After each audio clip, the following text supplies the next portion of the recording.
Today we're taking a look at these NBA matches, which are happening on Saturday, December 3rd, 2022, and giving you match breakdowns, betting tips and predictions in general on these games. Welcome back to High Stakes. Before we dive into our video, don't forget to subscribe and push that notification bell to get notified as soon as we release these sport prediction videos. Also, check out our perks and join the High Stakes membership. Joining the High Stakes membership is easy, is cheap, but it will help a lot in the growth process of this channel. Plus, if you would like more betting tips and predictions, then check out our Patreon in the link down below. Our new Patreon is a way for us to help you improve your chances of making more money. Multiple plans are available for each and every one of you. By becoming a member of the High Stakes Patreon, you will have access to our best team picks, total picks, parlay picks and much more. Stop wasting hours of your time searching for bad betting predictions that ends up costing you a lot of time and money. Join the High Stakes Patreon now and get the best betting picks. Going back to our video, we will give you 2 betting picks for each game, a team pick and a total pick based on facts and detailed explanation. So make sure to watch our videos till the end so you don't miss any of our picks. Sacramento Kings vs Los Angeles Lakers. The ability to be a force on the defensive end of the floor will definitely be the difference, as the Clippers are 4th in the NBA, with a 109.3 adjusted defensive rating according to KenPom, while the Kings are all the way down at 24th, with a 114.6 defensive rating thus far. Looking at the defensive side of the court as of late, Sacramento is allowing 118.3 points in their previous 4 games, while Los Angeles is giving up 112.3 points in their last 3 games. The Clippers have a solid roster, and even with the injuries should be the better team, so go with them to cover the spread. Take Los Angeles Clippers. These teams are pushing the pace this season, as according to dunks and threes, the Kings are 4th with 102.3 possessions per 48 minutes, while the Clippers are 19th in the league, with 98.7 possessions per 48 minutes thus far. These teams also have been shooting the 3 a lot better as the season goes on, as Sacramento is 11th in the NBA at 36.6% from 3, while Los Angeles is 13th at 35.9% from beyond the arc. All in all, go with the over to hit here as well. Charlotte Hornets vs Milwaukee Bucks. The Milwaukee Bucks are currently in 2nd place in this Eastern Conference standings as they trail the Boston Celtics by 2 games.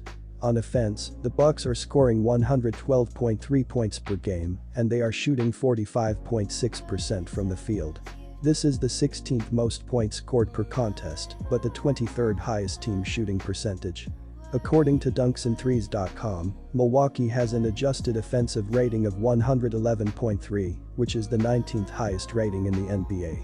Giannis Antetokounmpo continues to lead the way for the Bucks, as he is scoring 31.3 points per game and snatching 11.5 rebounds. Chris Middleton is also expected to make his 2nd appearance this season, as he is no longer listed as out with a wrist injury. He is now probable. Milwaukee has shown that they can attack the basket and consistently score inside the paint, but they have struggled to shoot from deep. They are only shooting 34.9% from behind the arc, which is the 17th highest 3-point shooting percentage in the NBA. The Bucks have also struggled at the charity stripe, as they have only made 71.9% of their shots at the line, as this is the 3rd lowest team free throw shooting percentage in the league. They can't miss out on these free points and still expect to win these games. I will be hammering the Milwaukee Bucks, and I will lay the points, -5.5. They are the better team on both sides of the ball, and the Hornets are still without Ball and Hayward. I don't see the Hornets scoring enough points to cover the spread in the game. According to dunksandthrees.com, the Bucks have the lowest adjusted defensive rating in the league, and they are allowing the 3rd least amount of points per game. They will contest shots near the rim and on the perimeter, as the Hornets aren't a good enough shooting team to take down Milwaukee. Charlotte is only scoring the 26th most points per game, and they have the 2nd lowest team shooting percentage. They will continue to miss shots in this game, and the Bucks will slowly pull away. Milwaukee is scoring the 16th most points per game, and they have shot 45.6% from the floor. They are also getting Middleton back, as I see him boosting Bucks offensive play. He will provide perimeter shooting, which will open up the floor for their bigs. I also see Giannis going off in this game, as the Hornets don't have anyone that can slow him down. The Bucks are the better team on both ends of the court. Pick Milwaukee and lay the points, -5.5. Defense wins and the Milwaukee Bucks know that.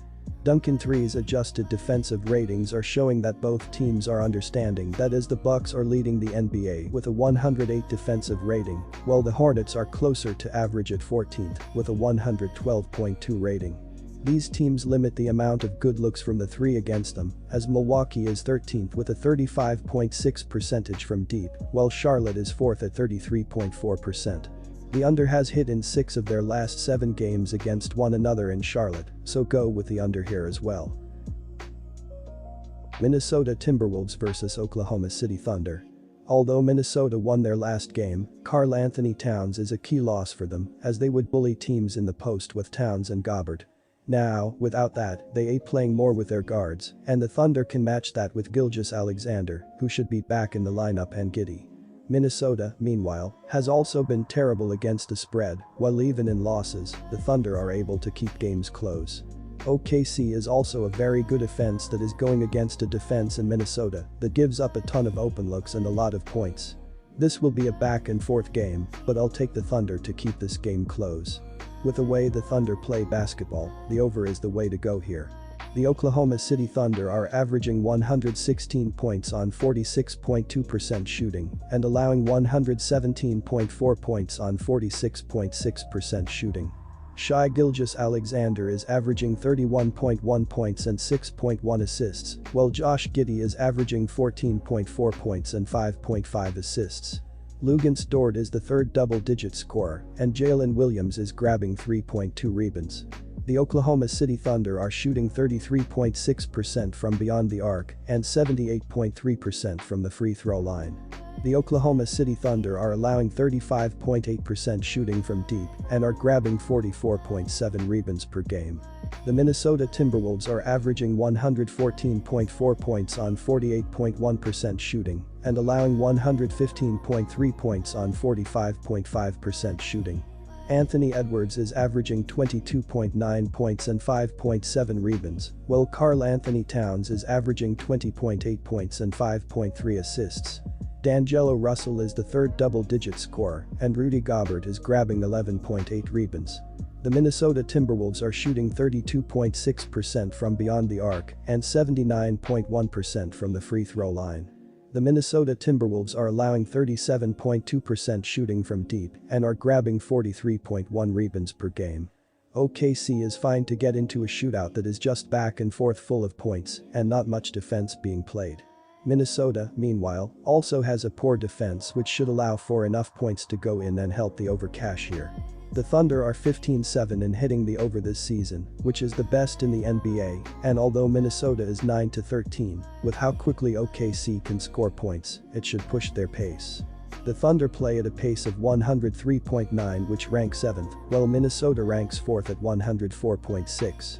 Meanwhile, in OKC's last 10 games, those games are averaging 240.6 ppg, while Minnesota's games are averaging 231.3 ppg. That should allow for a ton of points to happen in this matchup. Take the over.